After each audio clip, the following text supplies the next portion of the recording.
कहानी के साथ हम शुरुआत करते हैं। मुंशी प्रेमचंद की कहानी है जिसका नाम है कौशल।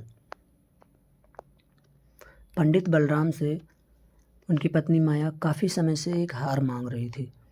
हर बार पंडित उनकी बात को टाल देते थे।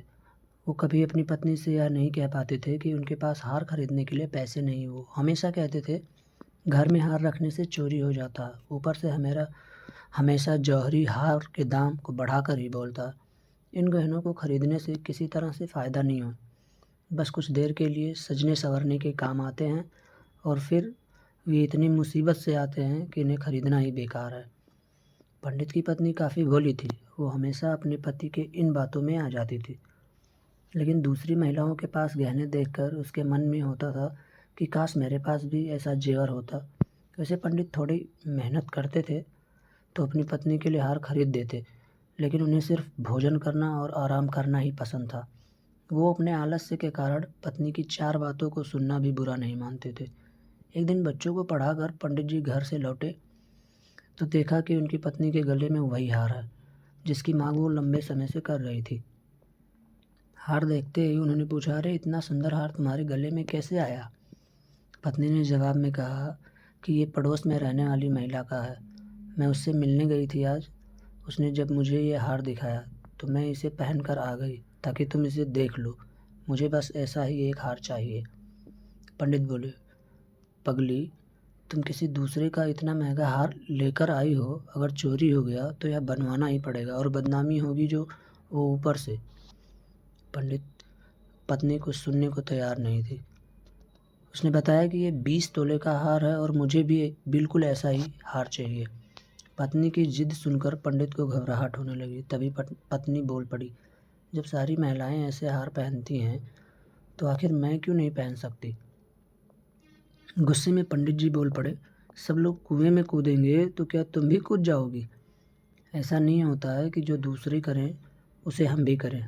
फिर पंडित ने दिमाग लगाकर अपनी पत्नी को बताया कि देखो, इस हार की कीमत आने वाले समय में घट जाएगी।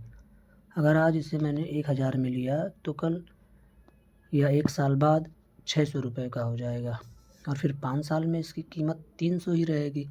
यह काफ़ी बड़ा नुकसान है। इसे सहकर मैं हार नहीं खरीद सकता। तुम जल्दी से इस हार को वापस कर दो। इतना कहकर पंडित जी घर से बाहर की ओर चले गए। उसी रात माया ने एक चोर को अपने घर में देखा। वो चिल्लाने लगी। जब पंडित ने कहा कि क्या हुआ तो वो बोली, मैंने अभी एक परछाई को देखा है, वो घर के अंदर गया है, वो पक्का चोर है। पंडित जी ने जल्दी से अपनी छड़ी और लालटेन पत्नी से मांगी। पत्नी ने कहा कि मैं डर के मारे उठ ही नहीं पा रही हूँ। तभी बाहर से कुछ लोग आ गए। उन्होंने पंडित जी से पूछा, क्या हुआ, घर में चोरी हो गई क्या? पंडित की पत्नी माया बोली, नहीं, वो ऊपर छत से नीचे की ओर कूदा था और फिर हमारे बिस्तर के पास तेजी से आगे भागा। मैंने उसकी परछाई देखी थी। तभी माया ने अपना हाथ गर्दन की ओर फिराया तो उसे पता चला कि पड़ोसन का वो हार उसके गले से गायब है। हे भगवान, कहकर वह अपना सिर पीटने लगी।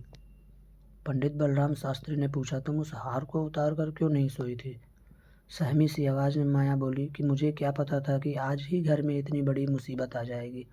तभी पंडित ने कहा, कहता था ना मैं कि जेवर सब मुसीबत ही लेकर आते हैं। अब समझ आया तुम्हें या नहीं?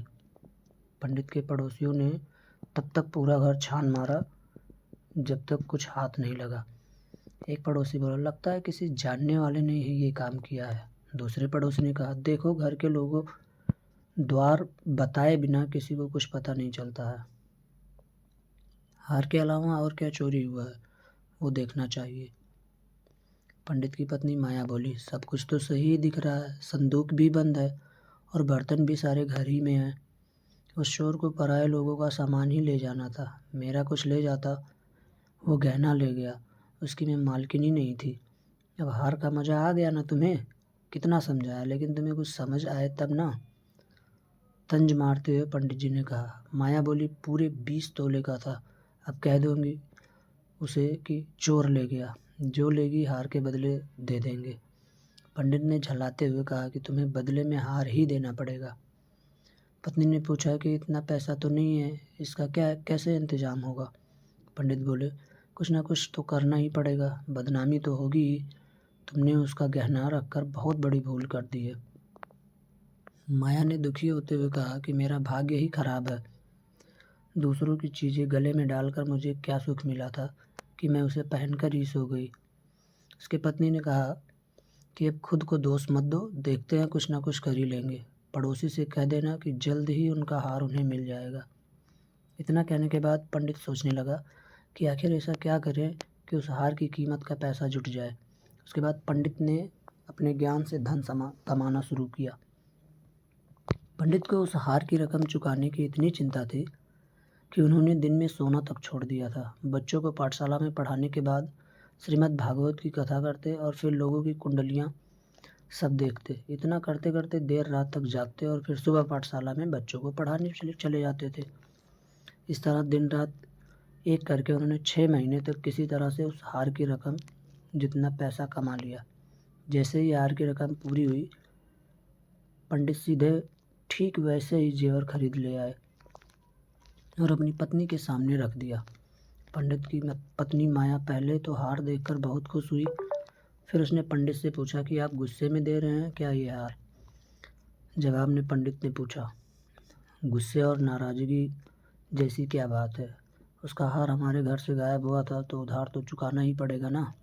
इतना सुनकर पंडित शास्त्री की पत्नी बोली, नहीं है, उधार नहीं है। पंडित ने कहा, चलो उधार ना सही, बदला तो है, जाओ उसे ये दे आओ। उसकी पत्नी बोली, नहीं नहीं नहीं, ये बदला भी नहीं है। गुस्से में पंडित ने पूछा, अब तुम ही बता दो कि क्या है ये। पत्नी माया ने कहा कि यह आपकी तरफ से मुझे दिया गया तोहफा और निशानी है। उस रात हार चोरी हुआ नहीं था, मैं तो बस ऐसे ही शोर मचा दिया था। हैरान होते हुए पंडित ने सवाल किया, सही में? माया ने कहा, हाँ सच में। पंडित ने फिर सवाल पूछा, तो तुम मेरा कौशल देखना चाहती थी? जैसे ही पत्नी ने जवाब हाँ में दिया, पंडित बोले, तुम्हें कोई अंदाज़ा नहीं है इस कौशल के लिए मुझे क्या सब कुछ मूल्य चुकाना पड़ा। पत्नी ने मासूमियत से पूछा, 600 से भी ज़्यादा क्या? पंडित ने भारी मन से कहा, हाँ बहुत ऊपर। इस कौशल के लिए मुझे अपनी स्वतंत्रता तक को कुर्बान करना पड़ा। तो दोस्तों, इस कहानी से हमें यह सीख मिलती है, आलस्य में इंसान कई बार अपनों की इच्छा पूरी नहीं करता है, लेकिन जब उस पर जिम्मेदारी का भार पड़ता है ना, तो वो उसे किसी भी तरीके से पूरा कर लेता है। धन्यवाद दोस्तों। कहानी अगर अच्छी लगी हो तो वीडियो को लाइक करना और कमेंट करके बताना कि क्या कमी है दोस्तों। धन्यवाद।